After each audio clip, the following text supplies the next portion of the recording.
Hey Ashley, why don't you tell me a little bit about Rise Functional Medicine? My practice is all about patient empowerment.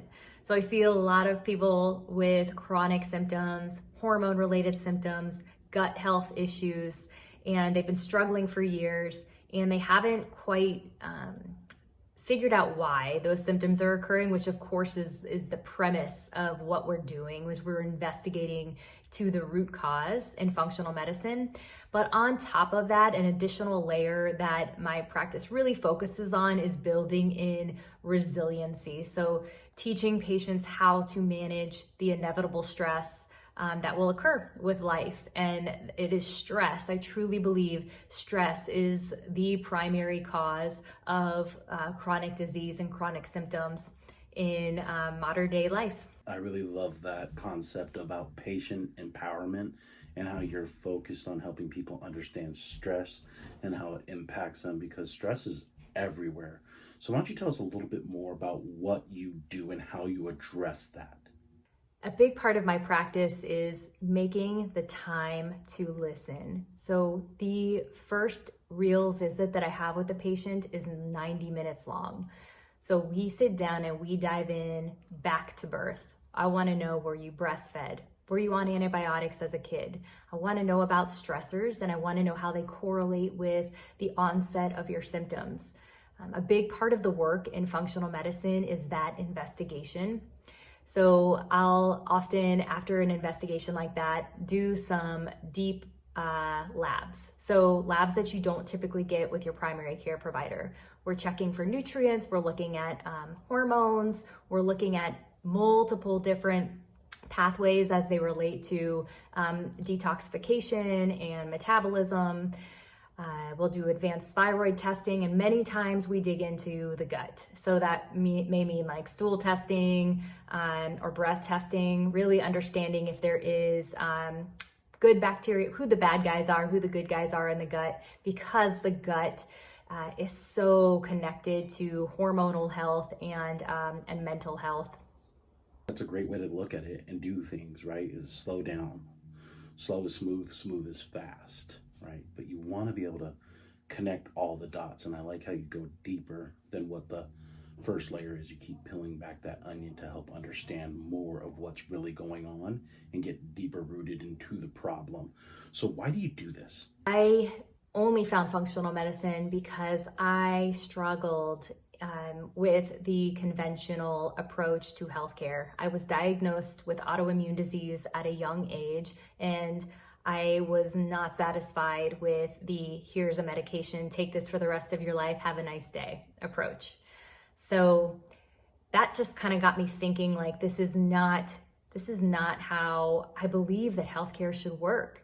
And actually, that experience is what inspired me to become a nurse practitioner. It inspired me to learn about functional medicine, to become a certified functional medicine practitioner.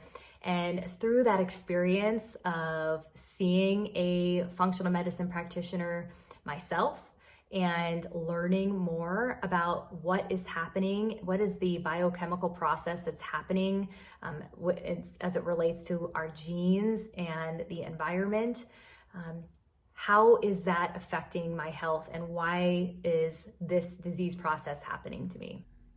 Because of a personal experience. Would you be comfortable sharing more about that? On a more personal note, as it relates to what I do, I want to share a little bit about what's happened in more recent years.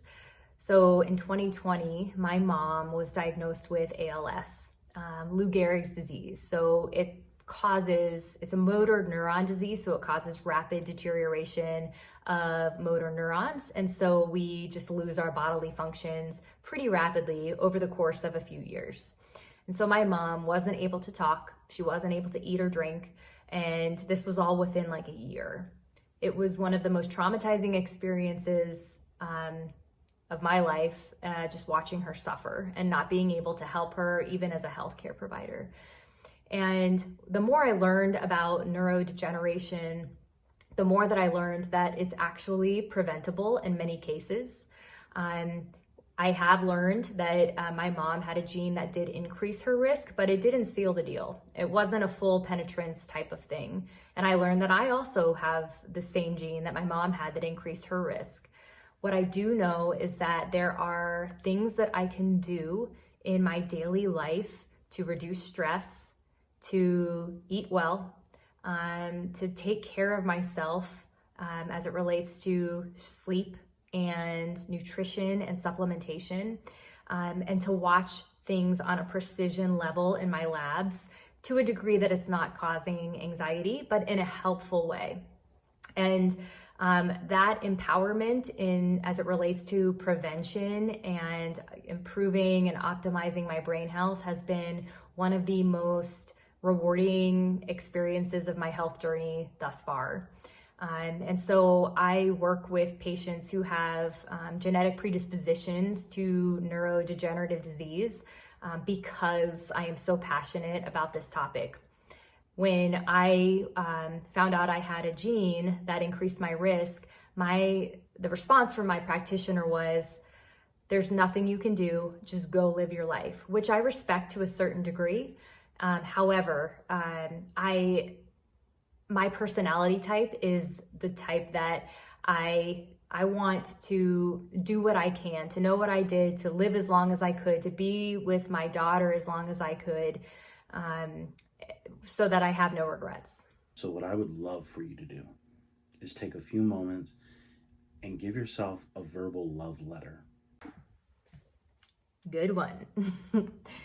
So if I could go back to who I was at that time when I was given the news that I had a gene that increased my risk for ALS, I would tell myself that you cannot control everything in life, because that was my immediate reaction, was to go into control mode, remove every toxin from my environment, which is obviously impossible, and setting myself up for failure. I would go down these long research rabbit holes in the literature, and that's just trying to control, and that is a manifestation of fear. And we're all gonna die, and we have no idea how. And life is just made up of millions of present moments, and that's all we've got.